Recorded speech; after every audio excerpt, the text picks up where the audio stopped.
Classic stories by ഷിൻസിയിലേക്ക് എല്ലാവർക്കും സ്വാഗതം. ഞാൻ ഷിൻസി ടീച്ചർ. കഴിഞ്ഞ ഭാഗത്ത് ആദത്തെയും ഹവ്വയെയും ഏദൻ തോട്ടത്തിൽ നിന്നും ദൈവം പുറത്താക്കിയ കഥയാണ് നാം കേട്ടത്. എന്നാൽ അതിന് പുറത്തുള്ള ജീവിതം അവർക്ക് അത്ര എളുപ്പമായിരുന്നില്ല. അവർ കഠിനാധ്വാനം ചെയ്ത് ജീവിക്കുകയും അവരുടെ അധ്വാനത്തിൻ്റെ ഫലം ദൈവത്തിന് സമർപ്പിക്കുകയും ചെയ്യുക പതിവായിരുന്നു. അവർക്ക് 2 മക്കൾ ജനിച്ചു. അവരാണ് കായേനും ആബേലും. കായേൻ കൃഷിക്കാരനായിരുന്നു. ആബേലാകട്ടെ ആട്ടിടയനും. കായേനും ആബേലും തങ്ങളുടെ അധ്വാനത്തിൻ്റെ ഒരു പങ്ക് ദൈവത്തിന് കാഴ്ചയായി സമർപ്പിക്കാനായി വന്നു. അവർ യാഗപീഠത്തിൽ തങ്ങളുടെ വഴിപാടുകൾ അർപ്പിക്കുമ്പോൾ ആകാശത്ത് നിന്ന് ഒരു ഊഷ്മളമായ പ്രകാശം ആബേലിൻ്റെ വഴിപാടിലേക്ക് ഇറങ്ങി. ആബേലിൻ്റെ മുഖം സന്തോഷത്താൽ പ്രകാശിച്ചു. എന്നിരുന്നാലും കായേൻ്റെ ബലിയിൽ ദൈവം പ്രസാദിക്കാതിരുന്നതുകൊണ്ട് കായേൻ അസ്വസ്ഥചിത്തനായി. ദൈവം ആബേലിൻ്റെ ബലിയിൽ പ്രസാദിച്ചു, എന്നാൽ കായേലിൻ്റെ ബലിയിൽ പ്രസാദിച്ചില്ല.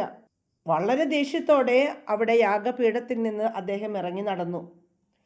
അസൂയ കായേൻ്റെ ബുദ്ധിയെ കാർന്നു തിന്നാൻ തുടങ്ങി.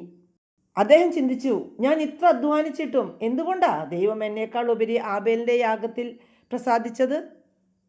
ദൈവമാകട്ടെ ഹൃദയങ്ങൾ പരിശോധിക്കുന്നവനാണ്.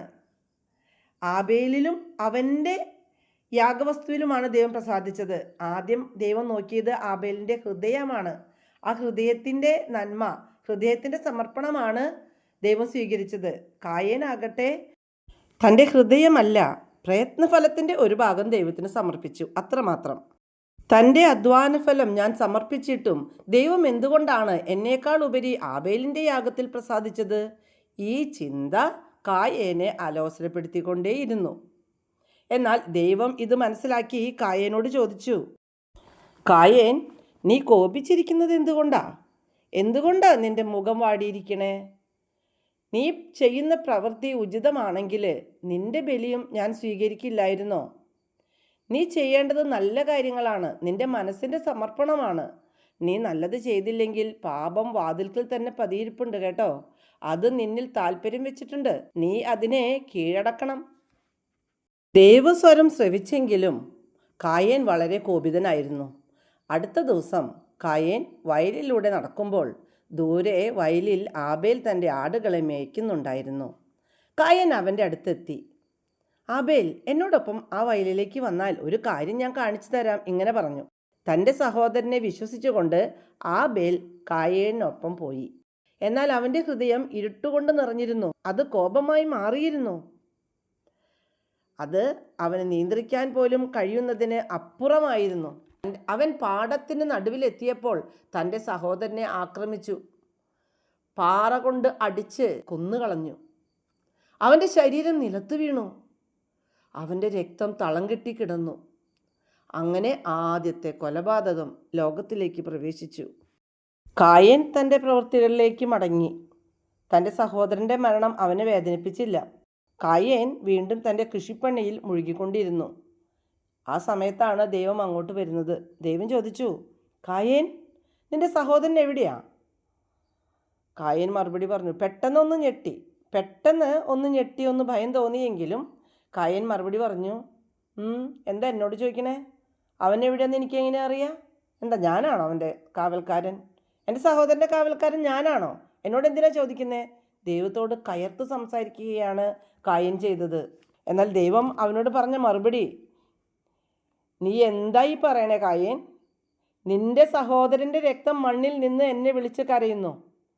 നിന്റെ കയ്യിൽ നിന്ന് നിന്റെ സഹോദരൻ്റെ രക്തം കുടിക്കുവാൻ വായ് പിളർന്ന ഈ ഭൂമിയിൽ നീ ശപിക്കപ്പെട്ടവനായിരിക്കും. കൃഷി ചെയ്യുമ്പോൾ മണ്ണ് നിനക്ക് ഫലം തരില്ല.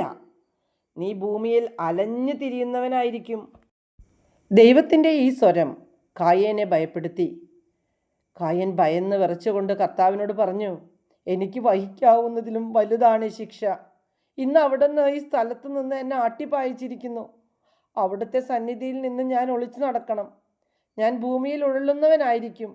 കാണുന്നവരെല്ലാം എന്നെ കൊല്ലാൻ നോക്കും. ദൈവം ശാന്തഹൃദയനായി പറഞ്ഞു, ഒരിക്കലുമില്ല. കായേനെ കൊല്ലുന്നവൻ്റെ മേൽ 7 ഇരട്ടിയായിട്ട് ഞാൻ പ്രതികാരം ചെയ്യും. ആരും കായേനെ കൊല്ലാതിരിക്കാൻ കർത്താവ് അവൻ്റെ മേൽ ഒരു അടയാളം പതിച്ചു. അങ്ങനെ കായേൻ ദൈവത്തിൻ്റെ സന്നിധിയിൽ നിന്ന് പുറപ്പെട്ടു ഭൂമിയിൽ അലഞ്ഞു തിരിഞ്ഞു നടന്നു. അവൻ തൻ്റെ പാപത്തിൻ്റെ അടയാളം വഹിച്ചു. മാത്രമല്ല, തൻ്റെ ജീവൻ രക്ഷിച്ച ദൈവത്തിൻ്റെ കരുണയുടെ അടയാളവും അവൻ വഹിക്കുന്നവനായിട്ട് തീർന്നു. കായേൻ്റെ പാപം മരണവും ദുഃഖവും ലോകത്തിലേക്ക് കൊണ്ടുവന്നെങ്കിലും ദൈവത്തിൻ്റെ കരുണ എപ്പോഴും നിലനിന്നു. മനുഷ്യൻ ആദ്യമായി ചെയ്ത ഈ കൊടും പാപം നമ്മെ ചിന്തിപ്പിക്കേണ്ട ഒന്നു തന്നെയാണ്. അടുത്ത ഭാഗത്തിൽ നമുക്ക് നോഹയുടെ പെട്ടകത്തെക്കുറിച്ച് കേൾക്കാം. നന്ദി.